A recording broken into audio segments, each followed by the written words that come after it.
Okay, pre. So, ayun, usapang fluid pa rin tayo, ano? So, nakaraan, nagsalin tayo ng coolant, Prestone, yung ating coolant na ginamit.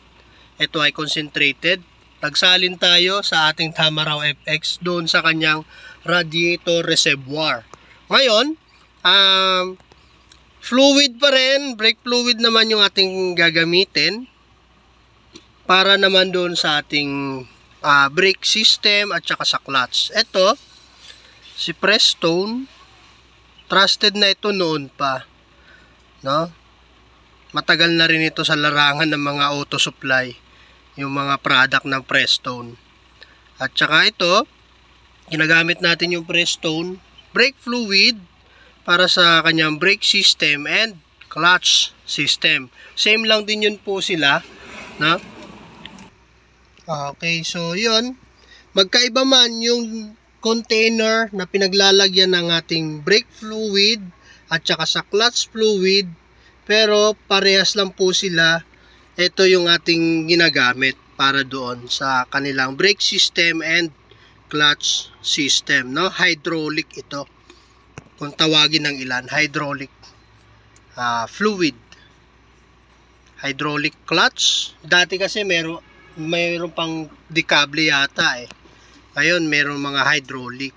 Sa mga motor naman, mga hydraulic na brake, yung mga naka-disc brake, sa mga motor, ganito rin ang ginagamit. Sa sasakyan, mapa-disc brake or drum brake, kasi karamihan, lalo na mga old model, disc brake yung harap, drum brake naman yung nasa huli. Pero, hydraulic pa rin yung nagpapagana sa kanilang brake system, ano. Kung kaya kailangan natin ito, brake fluid. So, magsasalin tayo ngayon, syempre. So, tara, tayo na't magsalin tayo ng ating brake fluid sa ating mga container doon sa ating sasakyan. Ito naman for safety purposes din, ano. At saka maintenance ito talaga ng mga sasakyan. Yung babantayan mo siya na wag mauubusan. Tara, dun tayo, pre. Sasalin tayo ngayon. For safety purposes talaga yung mga ganito. Ayan, dito sa ating Tamaraw FX 7K gas engine. Ito naman, ito ay yung para sa brake fluid. No, ito naman yung sa clutch fluid naman siya. Pero pareho ito yung ginagamit natin. Kung mapapansin natin, ayan, meron yan label. Diba? Hugain mo yung sakyan. Yan, no? Yung label na to, dapat nandito siya. Para sa kanyang maximum. Yan. O, diba? Mababa. Kaya tayo magsasalin kasi ito yung mini-maintain natin na wag bumaba ng gusto hanggang sa lalo na wag maubusan. Kasi mawawalan tayo ng preno. For safety purposes. At ito naman sa clutch fluid, ganun din. Ayan, mababa na. Kung kaya, naisipan ko na rin gawan to ng video. Ito mababa, ito konti na lang din. Maintenance ng ating mga sasakyan.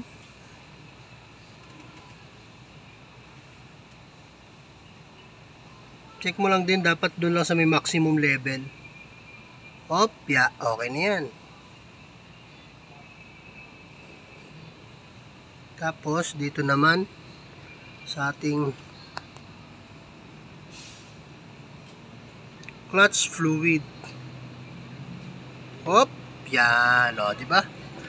Puno na siya. Yan yung ating mga dapat binabantayan. At may label yan. Gaya nung nandoon. So ayun, gaya ng designated na brake fluid na nakalagay dito sa kanyang label, yun din yung naka-indicate dito sa sa takip niya, ayan, use only DOT3 fluid. Same yan doon. Yan, DOT3. Meron din kasing DOT4, meron din DOT5. Basehan yun sa mga fully synthetic na rin siya. Yun, mga ganon. Yung lifespan niya mas matagal, boiling point matagal, At dito ganun din. Sa clutch fluid, ayan, kung mapapansin mo, may nakalagay din dyan, DOT3. Ayan, DOT3 fluid. Para naman dito sa ating clutch fluid. Mga hydraulic na kasi ito.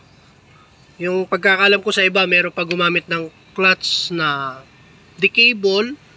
Yan. Ito naman, hydraulic na siya. Ayun lang. So, para dun sa usapin, isa lang din naman to sa mga fluid na mini-maintenance dito sa mga ganitong sakyan. Yun nandun naman, washer fluid naman yun. Iba rin yun. Sa sunod natin gagawan yan. So, yun lang. Lifespan ng fluid sa naka-storage sa mga ganito. Pagkakaalam ko, every 2 years pinapalitan. I-drain mo na yan. Palitan ng bago. Para mas maganda yung performance niya. At saka, kasi umiitim din yan. Katagalan. No? Para maganda yung performance niya. Dinidrain lang din naman yan. Tapos, parang engine oil. Didrain mo. Papalitan mo ng bago. Pero pag didrain nito, hanggat maaari mas maganda wag mo hayaan maubusan. Kumbaga habang nagde-drain ka, magsasalin ka rito. Habang nagbabawas ka sa gulong, sasalinan mo to. Wag mo hayaan na matuyuan kasi papasukin ng hangin yan. Mas matrabaho kasi yung mag-bleed compare doon sa babantayan mo lang. Every time na nagbabawas ka, magsasalin ka rin. No? Para balanse. 4 na gulong yan. Para sa 4 na gulong. Ganun din sa kabila. Every 2 years, papalitan natin yan. Yun lang. Yung usaping fluid, Preston yung ating gamit.